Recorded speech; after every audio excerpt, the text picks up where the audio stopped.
Hey guys, welcome to your daily astrological horoscope for Saturday, February 24th. And what an interesting weekend it's already beginning to shape up. We will be having a number of interesting aspects going on today for Saturday that have me a little bit on a doozy. So let me go ahead and take this quick drink and get this started. Beautiful. All right, so let's get in. Let's go ahead and talk about Saturday. What's going on today? All right, so as you guys may already know, today is, or not today, but for this video is going to be Saturday, which means that we got third eye chakra energy going on. Very good time for meditation, healing, expanding your awareness, becoming very Sagittarian by opening your eyes and seeing all the things around you. It's also going to be the very first day of the waxing gibbous. As we will be moving closer and closer to the full moon. So that means we're just one phase away. But through the waxing gibbous, we will be talking about definitely imagining success, right? Imagining in your mind, in your mental realm, through your third eye, the vivid details and visualizations of what it is that you want to be able to produce in the long term throughout this lunar cycle. You know, you want to incorporate all senses, whether it be feel, touch, smell, taste, whatever it is. You want to vividly imagine that which you want to be able to manifest. And having the third eye chakra to be able to do so, what a beautiful day to get started. We also have a number of things going on, like I said, with the aspects. We still have the moon in Gemini. So we're going to be definitely working on those higher vibrational Gemini energies of not being fidgety, not being easily distracted, and really getting down to it and using your communicative abilities to be able to work on things with other people, or even with your own guides or spiritual, people that help out. So definitely a really good time for that. I do want to talk about some aspects we got going on today. As you guys may already know from our last several episodes, we have been talking about this yod with the Sun, Saturn, and Ceres. And can we just talk about how precise this is right now? We have the Sun at 6 degrees with 9 minutes. We have Saturn at 6 degrees, 59 minutes. And we have Ceres at 6 degrees, 30 minutes. Very, very, very tight yod going on here. Definitely impactful and eventful day. We'll see some stuff that might be coming out on the hinges. We'll be definitely seeing, trying to manifest some of our desires or ideals, trying to make them a reality. How can we learn through them? How can we possibly learn from mistakes that we have done and not commit to them again as we move forward into the very bright sign of Leo, which is all about strength, dedication, perseverance, vitality, courage, and the ability to inspire others. Aside from this very tight yod, we also have a not necessarily loose yod, but we do have another yod going on today with the lunar transit as well. So we got a solar yod and we have a lunar yod. And the lunar yod is going to consist of the moon, Uranus going down to Jupiter.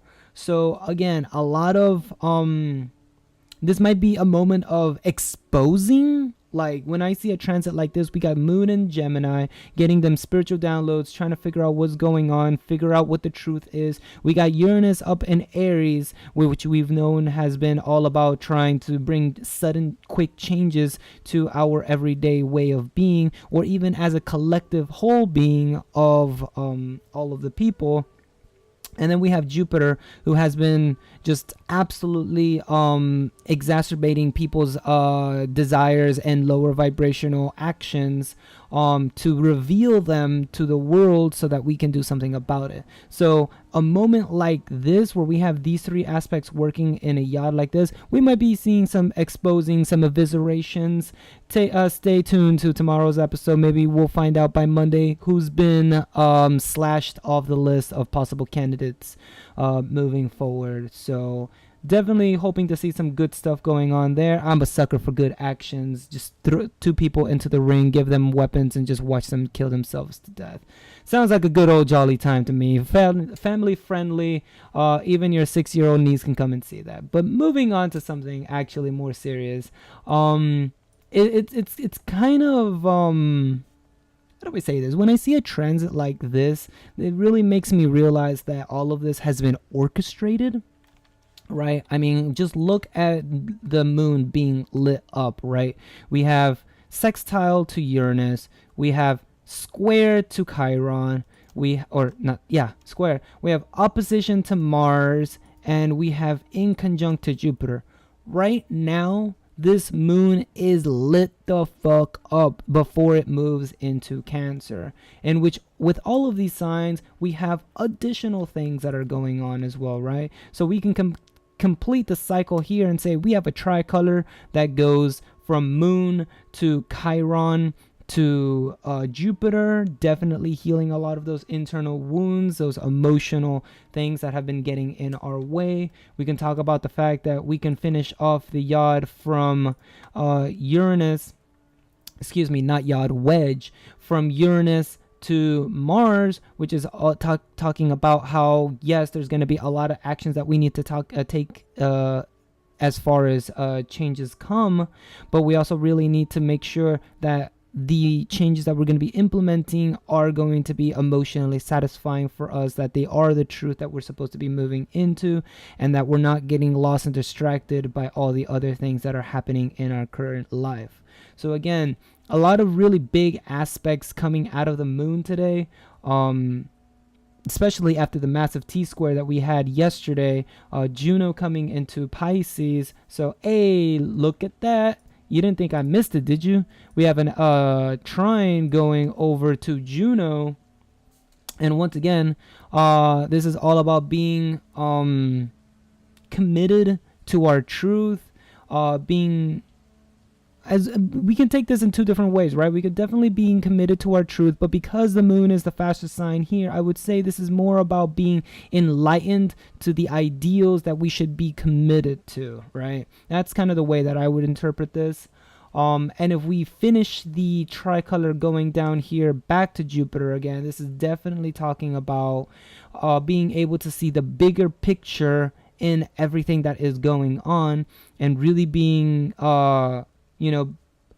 is our commitments really aligning with our desires, right? And I don't mean this just on an individual level, but like the things that we want to commit to, are they aligned with the desires of the rest of humanity, right? So definitely a lot of big questions to ask here, a lot of big things that could be going on here as well. Got two yods going off at the same time. We got a lot of moon aspects going off as we go into a new moon phase with that beautiful third eye chakra. So kind of a lot of big shifts, a lot of really big shifts. And of course, I cannot end this broadcast without talking about the fact, let me see if I can go ahead and erase this real quick. Whoa. Cannot end this broadcast without talking about the fact that Mars is going to be perfectly squaring off with Venus today. So this is the big transit that I was telling you guys about, that one of the reasons I wasn't necessarily so excited for Venus in Pisces is because we have finally reached our pinnacle for this square, and they're both going to be meeting at the 17th degree. Other energies that are also influencing this is, of course, Mars has been conjunct Vesta for quite some time now. That's not what I meant to move. So again, Mars and Vesta working together, being able to be at peace, satisfied with yourself, with the actions you're taking, with the adventure that you're going on with. And in this case, because of the conjunction with Mars, again, it's the actions that you're taking, the initiatives that you're going forward with, and in the direction that you're taking things in your life, right? Are you feeling comfortable about this? Do you feel satisfied with what you've been doing, right? You have a lot of very big ideals, a lot of big dreams, because Venus is in Pisces, but Mars is in Sagittarius. So there can be a, hey, I see what you want, let's work together. It might be a little bit difficult and a little bit struggling as well in order to be able to meet these not necessarily high demands as much as things you want to be able to accomplish. But, you know, Vesta's really asking you, is this what you wanted? Is this what you wanted? Because if it ain't what you wanted, you might need to fix the square a little bit. Also, speaking about the square, again, not a very good time for relationships. Just if you're looking for someone, I would wait. Wait till like Venus is up in Aries or something, and we can get a little fire trine going on between the two signs. Unless you already have natal Piscean energy, maybe someone's got Mars in Pisces or Venus in Pisces. This might be a good transit for you. But as far as the overall collective energy right now, there are definitely better days to be able to hook up with someone. Not definitely a good day for that. And also, if you're in the middle of a breakup, it's also not a very good time to be going back to the person that you're supposed to be breaking up with. There's a reason why this square is happening. Try to look a little bit deeper into what your statuses are. I'm not telling people to break up and stay separated. All I'm telling you is look at the situations you're in. Look at the reasons why that happened. Is it avoidable? Is it mendable? Is it fixable moving forward? Or is it something that's going to stay broken and you're just going to have to live with it? Because if it is, you may not want to stay with the broken glass the whole day. You might just want to throw the china away and go grab yourself a new plate to be able to eat off of, or whatever have you.